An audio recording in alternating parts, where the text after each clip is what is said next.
Hello, everyone. My name is Luis Gomez, and I am one of the program managers at Cuyahoga Arts and Culture. Welcome to today's 2021 Grant Recipient Workshop. We're so glad to see you all here. Thank you for making the time out of your day this morning. And so thank you for being here. Next screen.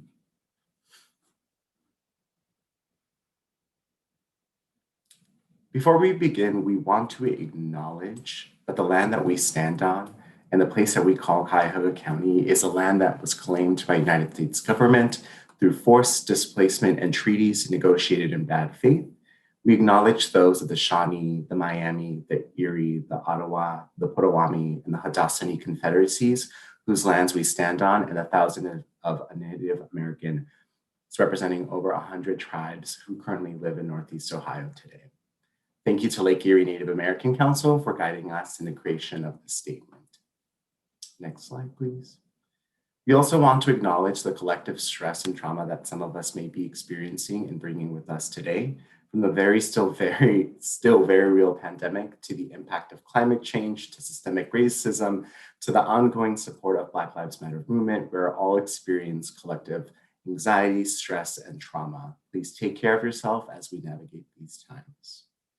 We want to recognize that Cuyahoga Arts and Culture stands in solidarity with the Black Lives Matters. We condemn the racist acts of police brutality that continue to impact African Americans in Cuyahoga County and across our country. We recognize that the creation and perpetuation of racial inequities is embedded into government and grant making. To arts organizations that are led by serving people of color and artists of color, we see you, we hear you, and we stand with you. CAC remains committed to racial equity and supports the efforts to declare racism a public health crisis in the city of Cleveland and Cuyahoga County. We invite white-led organizations and white artists to take action and connect with resources to perpetuate racial equity in our organizations and community. We must work together to actively move towards racial justice and strengthen our community. Next slide, please. So for today's goal, we are going to briefly revisit the history of CAC, our grant programs, and the structure of project support. We're also going to talk about 2021 projects and learn a bit more about how to access your grant funds, your expectations as a grant recipient, and answer any questions that you might have. All right, so I'm just going to quickly talk about our history, revenue, and grant programs, which we talked about in our grant programs workshops and our application workshops, so I'm not going to spend a lot of time, but just a little refresher for everyone. As you know, Cuyahoga Arts and Culture is a public funder of arts and culture in Cuyahoga County. We are a political subdivision of the state of Ohio, and our footprint is in Cuyahoga County. Cuyahoga County residents created CAC in 2006 when they approved a tax on cigarettes to support the arts and culture in our community. This levy was renewed in 2015 and now runs until 2026. Our mission is to inspire and strengthen the community by investing in arts and culture. CAC achieves its mission by investing in 501c3 arts and cultural organizations and projects in Cuyahoga County through its two main grant programs, general operating support and project support. Since 2006, we've invested more than $207 million in 436 arts and cultural organizations and activities across the country. This year, CAC is investing in over $12 million through grants to organizations who bring arts and culture to life in our community, including $1.6 million to 231 organizations receiving project support funding and $10.2 million to another 65 organizations receiving general operating support funding. It's through these investments that we work to realize CAC's vision that every resident can experience a meaningful cultural life. Next slide, please. I do want to take some time to talk about other grant opportunities. Outside of our two primary grant programs, CAC also offers several additional ways that we're investing in arts and culture in our community. Some of them are other grant programs, and most are in partnership with other funders or organizations. So first is support for artist opportunities, and we have one of our partners present today, but the Julia de Burgos Arts and Cultural Center and Spaces currently have grant opportunities for individual artists. Karamu House and Land Studio will also be launching programs in the upcoming months. If you have any questions, feel free to connect with Letitia via the chat function about their grant program, or if you have any questions, please contact your program manager about support for artists. We will also be continuing our matching program with IOB. So CAC will provide matching funds up to $3,000 to arts and culture community-based projects. This is open to individuals, community groups, and nonprofits that are within our PS2 pool. Unfortunately, this program isn't open to organizations receiving Project Support 1 or General Operating Support. If you are interested to learn more about IOB, let your program manager know, and we'll connect you to Don Arrington, our point of contact at IOB. We will also continue to partner with Neighbor Up, Neighborhood Connections, and we will be doing their Neighbor Up grants. You can apply for their COVID-19 Action Fund, which we are funding artists and cultural projects that center a response to COVID-19. So if you have a project in mind that is a response to COVID-19 and implements arts and culture, please feel free to reach out to me. I'm the point of contact for Neighborhood Connections, but I can definitely connect you to the folks at Neighborhood Connections if you're interested about learning about their COVID-19 response. They also have a Get Out Outside grant right now that is currently open to encourage individuals to participate in outdoor activities during the winter, so definitely check that out. The next other thing is Arts and Culture Network Night, which our first one is this Thursday at 6 o'clock. So if you haven't registered and you have some free time, please join us this on Thursday afternoon at 6 p.m. until 7:30 p.m., which we'll be doing our virtual version of Arts and Culture Network Night. It's going to be really great. If you have any questions about that, please reach out to your program manager. And then clevelandartsevents.com. This is our events calendar, but we also have a job board and an artist directory. Anyone can use this service. It is free, regardless if you're receiving funds from CAC. It is an expectation if you are receiving funds from CAC, but we'll talk about that a little bit later. But again, it's open to organizations. And you can post any events as long as it's arts and culture and in Northeast Ohio for free. And you can also post any job listings that you might have open or any call for artists, any job availability. And if you're an individual artist, you can sign up for our artist directory. Next slide. All right, so about project support. So the goal of project support is to promote public access and encourage the breadth of arts and culture programming in our community. I quickly want to revisit our funding criteria, but I've done this every single workshop, and let's see if this is a little bit different. But does anyone know all three of our funding criteria? So there's three of them. You can just unmute yourself, or you can put in a chat function.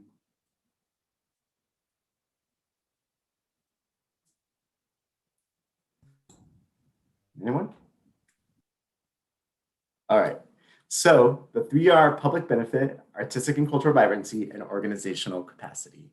As a public funder, public benefit is the most heavily emphasized of the funding criteria, therefore the most weight, and the true is for both Project Support 1 and Project Support 2. If you are receiving funding, because your application showed significant evidence of public benefit, including meaningfully engaging your community, sharing power with them, and including them as a part of your planning process. So kudos to that. A little bit about the timeline for your project. Your project must start and end in 2021. If some components of your project took part in 2020, maybe some planning, that's perfectly fine. However, CAC funds will not cover any expenses that occurred in 2020 or occur in 2022. Your final report should also be reflective of the work that was done in 2021. It's okay to reference any work that was done in 2020, but we want to see what happened in this grant year, calendar year. And next, I'm actually gonna transfer it over to Julia, who will lead us through the remaining part of the presentation. Okay, so the short answer here is yes, changes to your project are okay. The project that you applied with was approved by CAC's public panel process, and funds from CAC can only be used to carry out that project. But that said, CAC understands that in the context of the pandemic, projects are going to change from what you had originally planned. So as long as your proposed changes stay within the spirit of that original panel approved project, they're going to be approved.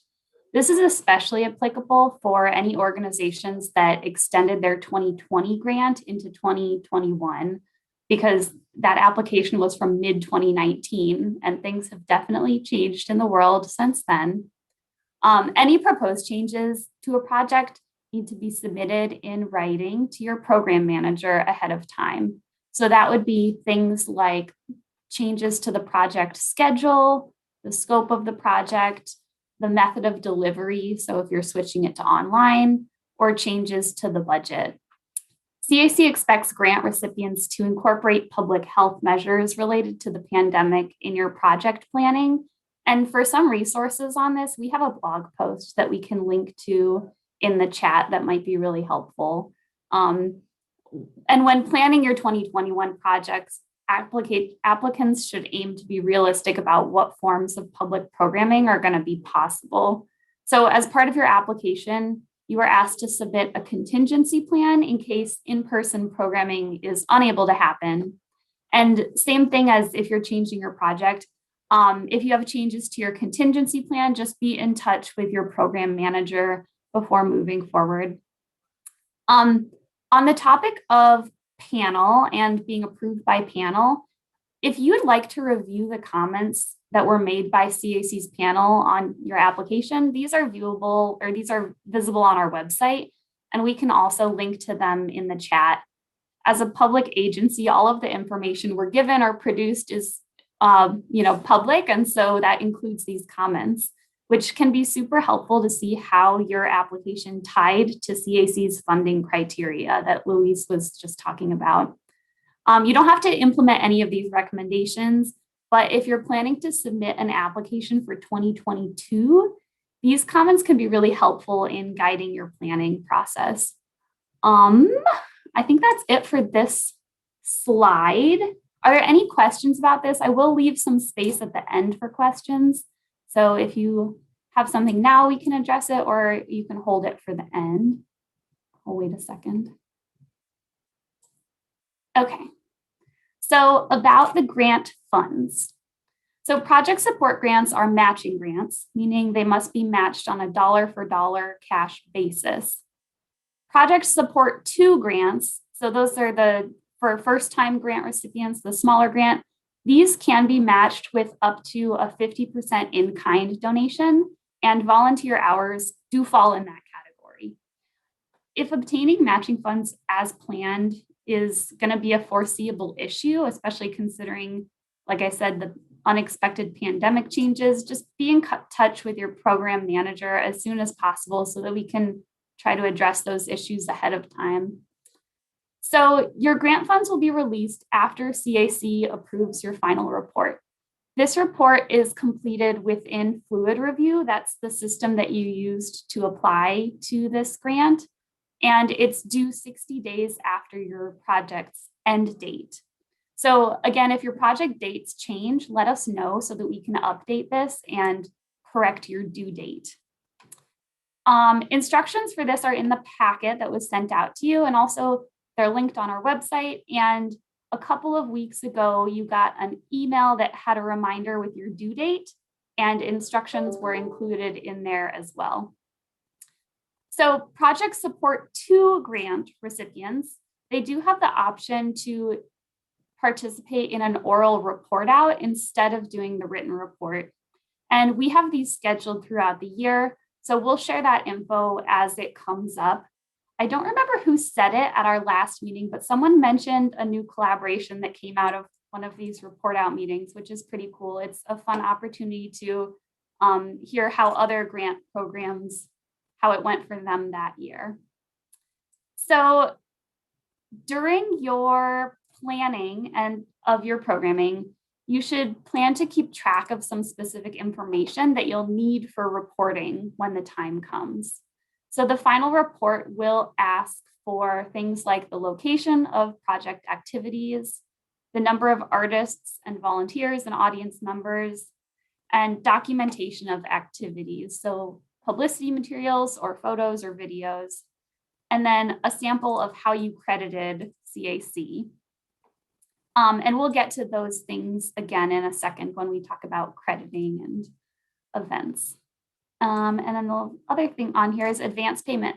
So groups can request up to 60% of your grant funds before your project takes place. So you'll do this via the advance payment request form, which also lives on Fluid Review, that same website where you applied, and will submit a final report. So an advance payment request form can be completed up to 30 days before the project start date. Again, this is something that we can update in our system. So if things change, we can have it reflect your actual work. The start date doesn't have to be the day of your event. It should be the day that you start planning your event. So a project isn't going to necessarily just be this one day thing in our calendar. We can update that so that you can apply for advance payment when you start planning your project. So there's a few requirements for the advance payment. You have to have the matching funds secured for the amount that you're requesting. You should be confirming that you're following all public health measures related to the pandemic in your planning. And finally, you'll need to have the event posted on clevelandartsevent.com, which I'll get to in just a moment. Again, I'll leave a moment here to see if there's any questions about these items, but again, we'll have room for questions at the end as well. All right, let's go to the next slide.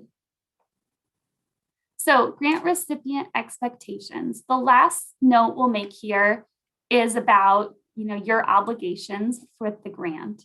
So there is a page in your packet referencing these items, and they're noted in your grant agreement as well.